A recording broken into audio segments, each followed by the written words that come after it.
Our staff have got all sorts of events planned.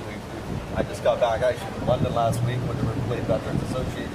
I don't know if you know, but all of our streets are named after the veterans that fought on the HMS Ajax, Achilles, and Exeter in the Battle of the River Plate. So it's something that's very important to us. You're going to see a lot about that just here, Pat Bailey Square. Pat Bailey was the first mayor of Ajax. Excellent. So, yeah. Okay, so Mayor, along with that, we're talking about celebrating 70 years for Ajax. Let's talk about that. Yeah, well, I haven't been here quite 70. I've been here 56, but yeah, I grew up here. It's a great place, and really that's why I wanted to get involved in sort of how the town grew, and put my money where my mouth is, and see. I remember when the town used to be 12,000 people. Now we're 142,000 people, and by 2031 we'll be 200,000. That's significant change, and mostly for the good. You've been in public service here for more than 2 decades. Yeah. As mayor right now, I wonder what's on your desk. What's your priority at this moment? We've got a lot done. The first term as mayor since 2018 to 22 is mostly about commercial development. We're situated in a great area east of the city, so obviously everything went to e-commerce, and we became not the warehouse capital, but a lot of development in that market. So they can service Eastern Ontario from Ajax. We're in that great location. We had over $1 billion worth of investment in that first 4 years. That would be good for the region of Durham, but that's just Ajax, so that's massive. This term is mostly about residential. As I'm sure you know, we're in a housing crisis. We're doing everything we can to approve as much development as we can. We can't pull the permits, but I can make sure I can cut the red tape and get those approvals done as quickly as possible. So Mayor, along with that, let's talk about the move to Ajax. What are people saying about why they're coming here, and how are you guys responding to that? I'd like to take credit for it. I think a lot of it is just to do with affordability. When you look at Toronto markets, obviously here our housing prices are quite a bit less, but still far beyond the reach of a lot of people when you talk about affordability, especially young people. I have 4 kids myself. One of them has a house, but the other 3 are struggling. And what we're trying to do is through volume, through just having enough on the market, be able to make that affordability happen. It's going to take some time, but we've got enough single-family homes. We're looking more at higher density. We have a fixed urban boundary here in Ajax. We can only go up. One story we've been following closely for quite some time now. We're talking about speed enforcement cameras a lot. I know that you were among the more than 20 municipal leaders in the province signing a letter, sending it to Premier Doug Ford saying, hey, your idea, Ford, to get rid of these speed enforcement cameras, we don't support that. Why is that? Well, I actually wrote the first letter, which was well before the combined mayors letter. I provided that, and I wanted Ontario big city mayors to take that up, but it came from just a group of 20 of us or so. Speed enforcement has been a very, very important tool and a very effective tool. It slows speeding, according to studies, by 45%.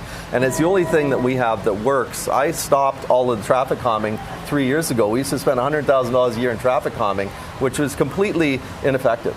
The automatic speed enforcement works. It frees up officers. You had the chief on earlier. It frees up officers to be able to get out and do other very important things, not just speed traps. We only have 3 in Ajax. We rotate them through, and they're all in community safety zones, which are school zones. Like, I can understand the premier maybe thinking it's a cash grab if your municipality had 400 of them. But we have 3, and we don't get any of the revenues. That goes to the provincial courts. We don't get any of the revenues, so it's certainly not a cash grab, but it's a very, very effective tool. And I hope, instead of just scrapping the whole program, why not make some changes, like maybe increase the threshold where you get a ticket. So instead of getting it at 11 or 12 over, you get it at 15 or 20 over. Then you're catching the true speeders. Have you heard anything from Ford on this? I have not, no. No, unfortunately. I just would like them to take a second look at it. And now that they've got, even those 20 mayors that signed the letter, that probably represents a population of about half the province. So it's a significant voice. I hope that they do listen. So, Mayor, let's also talk about the future of Ajax. What's on the books? Let's also talk about how you plan to get there.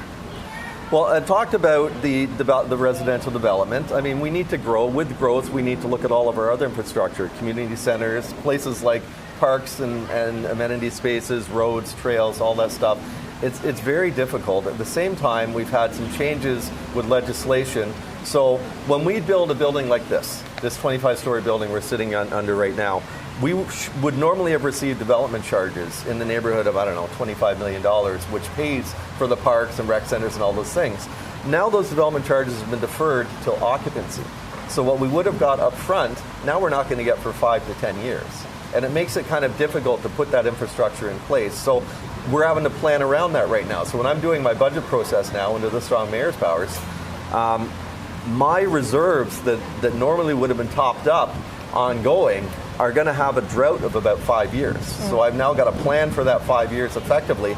Bottom line, I'm going to have to cancel a lot of projects or defer them, and we're going to incur some debt. We're going to have some carrying costs, which is not necessarily a bad thing. That means new residents coming to Ajax are going to pay their share rather than the money accumulated before they got there. But it puts us in a difficult position. We're about to wrap up here. I wonder if you have a quick message to the people of Ajax right now. It's a great place. We're doing a lot. I'm very proud to call it home. I've lived here, except for the time I was in the military, my whole life. Raised my family here.